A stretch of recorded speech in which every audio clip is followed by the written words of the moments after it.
What's good, family? Welcome to the first episode of Open Discussions with Love. It was supposed to be a panel discussion, but TikTok is TikTok and I lost live access. Figured we'll turn it into a series where I'll give my feedback, and then the panel discussions are going to be with the individuals that choose to embark on the conversation. Now, with that being stated, the first conversation that we're going to be having will be under the bracket of foundations of a healthy relationship. And this is going to have different subtopics. So this is my breakdown and where I currently stand with different, outlooks and perspective. And I do hope we're able to have open dialect on everything that is essentially taking place. But I want to be able to point out the importance and, framework around the foundations of a healthy relationship with communication, active listening, and how to properly do these things. So, a healthy relationship, whether it's at home or school, you're building on two cornerstones, which is effective communication and active listening. Trust me, as a person that is experiencing life after death, I'm fully aware of, how important it is to communicate effectively, and most importantly, listening is going to be the main pinnacle for everyone that is involved in the situation that is essentially at hand. So, with that being said, let's break it into actionable steps to where you're able to apply these different fundamentals to your life. So the first one would be your communication, right? So expressing needs with clarity. At the heart of any relationship is communication. It's the bridge between people communicating through their thoughts, your emotions, your intentions, how to evaluate communication for it to have the foundation for success. You need to know, your needs before anybody else's, which goes back to you knowing who you are as the individual, as a person. Like, if you don't know who you are, you're going to run into a lot of issues when it comes to, expressing yourself, being able to be clear about your needs. Like, you have to be so self-aware. Like, this is your first step to knowing how to communicate effectively, and having that clarity. After you figured out, your needs and what you need, then that's when you jump into using I statements. So instead of saying you did this or you did that, trust me, I'm famous for it, because even though I used to be, the person that essentially, even if I was in the right, it became wrong when I started making a person feel like they're wrong or they're fault. Damn, I don't have anything to drink. I don't have anything to drink from.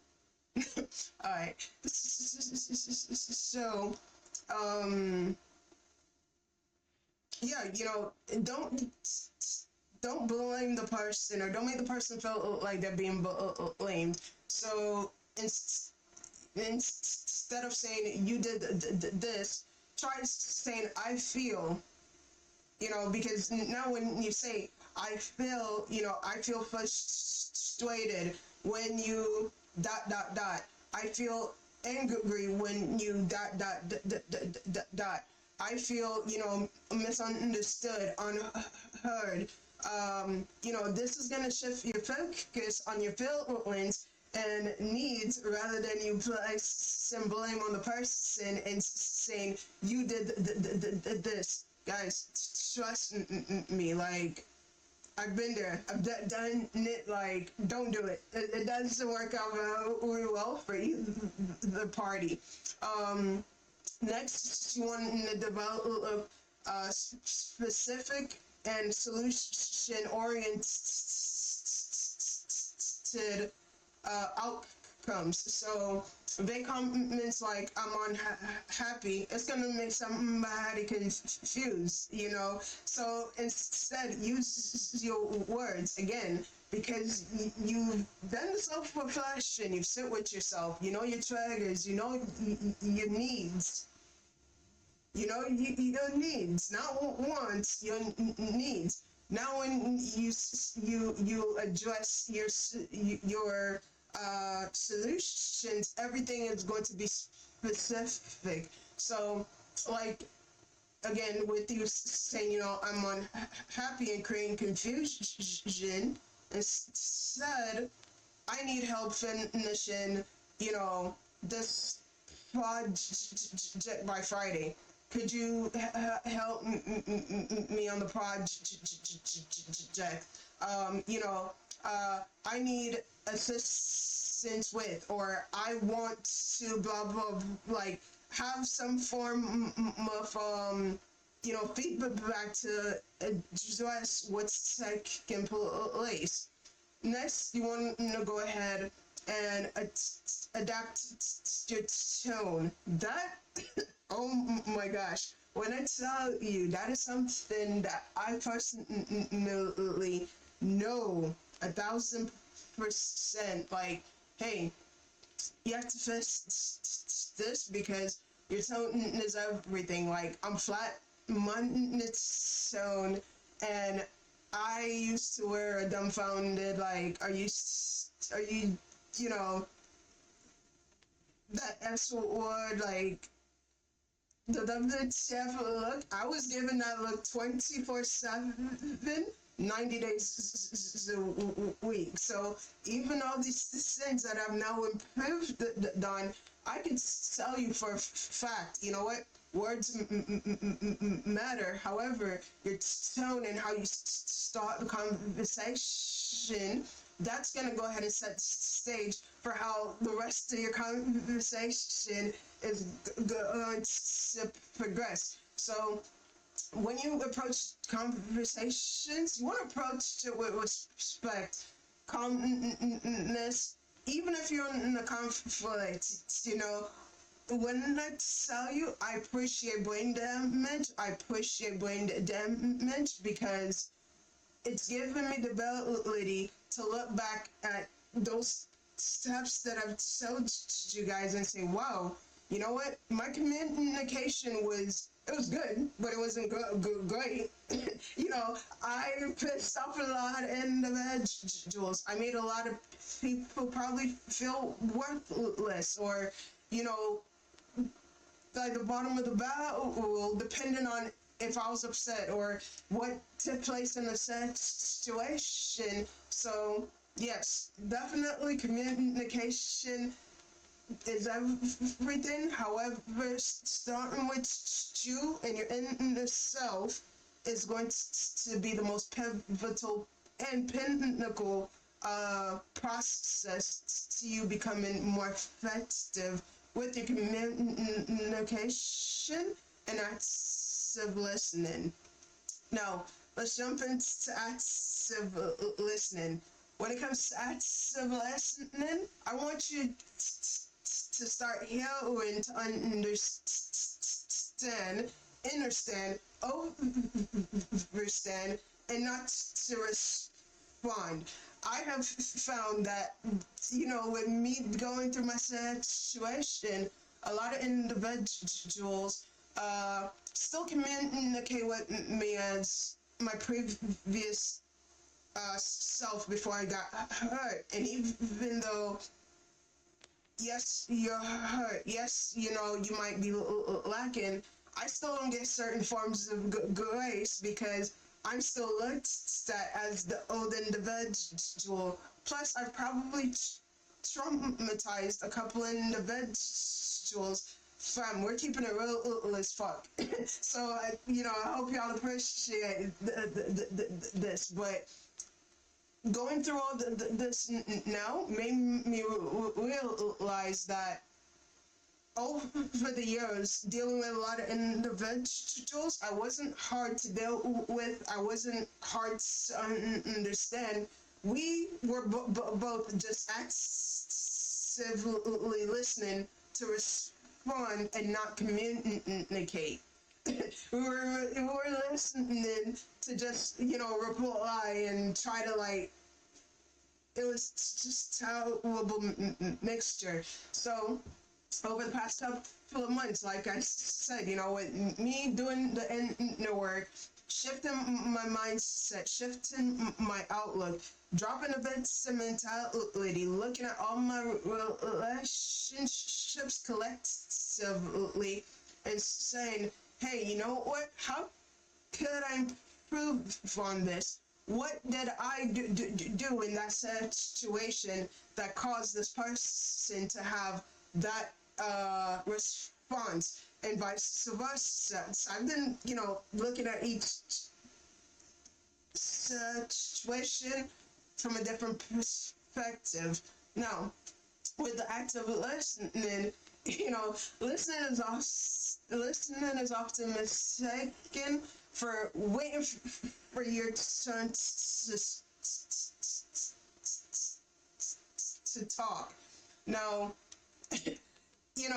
it's true that active listening is an act of generosity and empathy, which some of us could possibly be lacking. So when it comes to active listening, and because we're listening to understand, understand, and not just to respond, you want to be sure that you're giving your full attention. So when you're giving your full attention, don't give your full attention and be upset. And this is something that I essentially also had to learn, where there was a lot of times, yes, I was giving my full attention, but I was upset. So, yeah, I'm giving you my full attention, but I'm coming back with so much rage. This conversation now makes absolutely no sense. So stuff like that is what I started to point out, where, yeah, I'm giving my full attention, but I wasn't putting my phone down, because in my head, I hear you. All right, yeah. That was how that was. Make eye contact. Show that you're engaged with the person, like your presence is always going to speak volume. So that person's going to know if you want to engage, if you don't want to engage, just be mindful of giving your full attention, depending on, again, everything has a time and place. So if you're super angry, if the other individual's super angry, bucket the conversation till the next day. That's even a rule with them that I've came up with now, where if I'm angry before, I want you to, hey, drop it on me right now. Personally, I believe when you're angry, everything you say is facts. Ain't no, I just said that because I was angry. No, fam, it's facts. Kids, drugs, drinking, and being pissed off. Facts. And apparently brain damage, because you just, in life after death, you don't care. You just say what the fuck is on your mind. So definitely work on giving your full attention. That should improve how your conversation would then continue.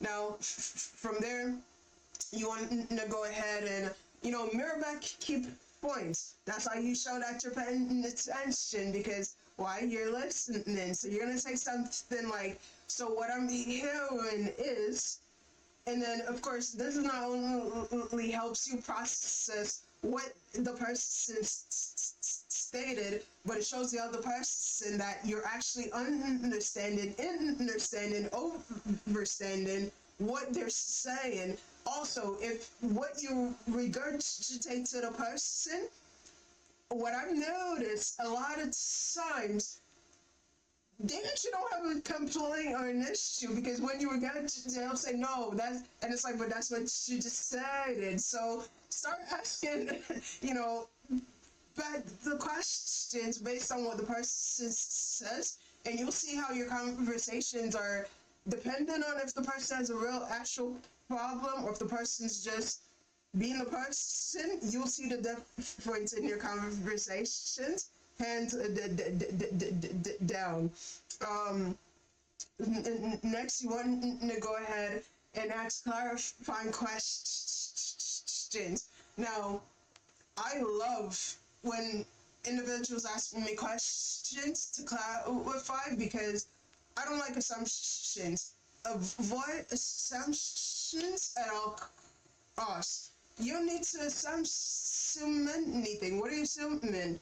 It's either yes, no, or maybe, or whatever the answer is. But if something's unclear, ask. That's it. Ask. Don't assume anything. Don't think the worst. Don't overprocess anything. Ask. The easiest way to gain clarity. What do you mean by? That's it. Start your questions, or what do you mean by? So what do you mean by you stated you didn't want to continue the whatever it is that the person stated at that point. That also tells the individual, hey, we have a mutual understanding. I get what's going on. I just don't want to assume anything. So I just need extra clarification just to make sure we'll continue to be on the same page. Once you get that information, you then go ahead and you want to make sure that, you suspend the judgment. And when I say don't have judgment, you want to listen without, jump into conclusions in your own head. Trust me, guys, that alone will cut out so much of the judgment portion, because empathy doesn't require agreement, just a genuine effort to show that, hey, I understand. Legit.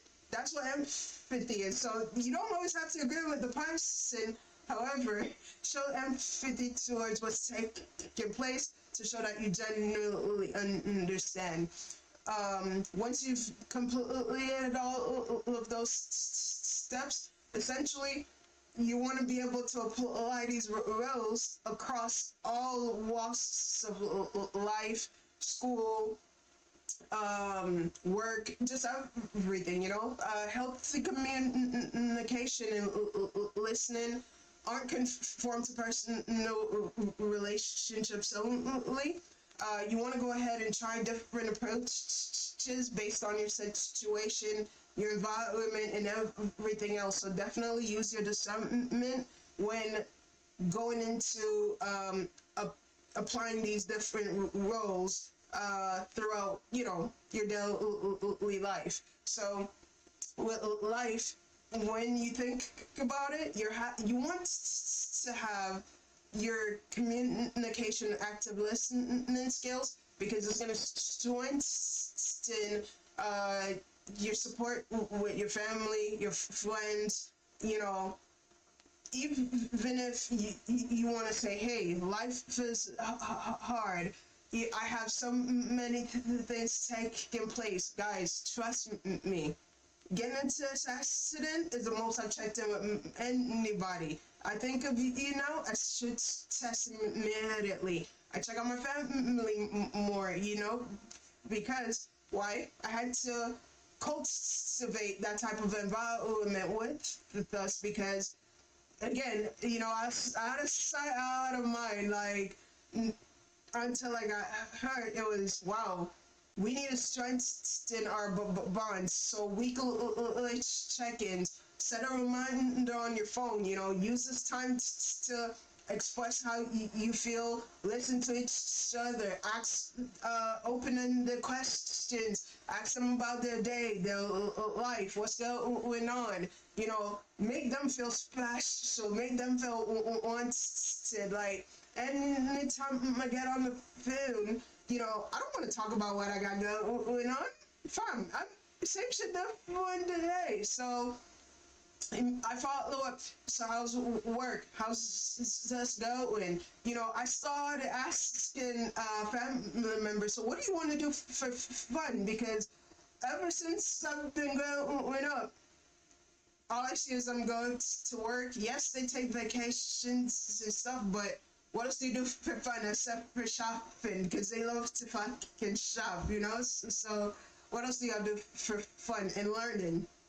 Fucking Jamaicans, right? Fucking, like, what else do you do for fun? Like, what floats your boat outside of working, community service, and whatever else y'all do, church? So definitely try to implement that with family and friends and openly express how you feel, develop a better relationship with them. Now, when it comes to your work, you want to go ahead and have open communication by practicing active listening with like your teammates. Always, always, always encourage feedback. When you have a feedback loop going, everyone is heard. However, you also become the best individual because everyone knows, hey, I can have a conversation with you and you are going to be receptive, hey, if this individual speaking to me, undivided attention, address the issue. Again, if you don't know how to address it correctly, it's okay to, hey, can we revisit this conversation because I want to be able to properly address, said situation. So we have to just be open how we communicate on all aspects. Now, when it comes to school, same thought process with your teachers, classmates, mentors. Whatever you don't understand, ask for clarity. Like, especially in classrooms, bro. I used to get so confused when certain individuals say stuff. However, I was never really into school, so even though I was confused, I'm just like, fuck it, it is what it is. But confusion in the classroom and active listening during classroom settings, oh my gosh, like, you had to cultivate your mind and everything else to be able to function correctly around that. So I'd suggest the same thing for schools. You have an issue, state how you feel, keep your emotions out of it in the aspect of never get emotional. State your facts, give a lot of respect, and keep it moving. But overall, I really hope you guys enjoy this episode. Just keep in mind, healthy relationships don't just happen. We see these relationships on social media and everywhere else, and yes, everybody wants these, epic fairy tale relationships, but is that what you are looking to build? Do you have the tools to build what you're looking for? That is something also that you want to keep in mind. So, like I stated, healthy relationships don't just happen. They're built intentionally. Like, you have to physically go out there, do the work.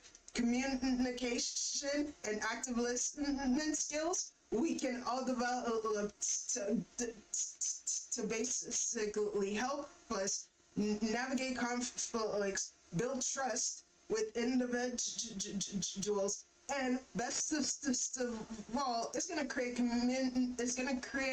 connections with individuals that will help elevate your relationships that you have with these individuals based on how effectively you're now communicating and how you're better addressing such situations. So remember, when we listen to understand and we speak to connect, we're unlocking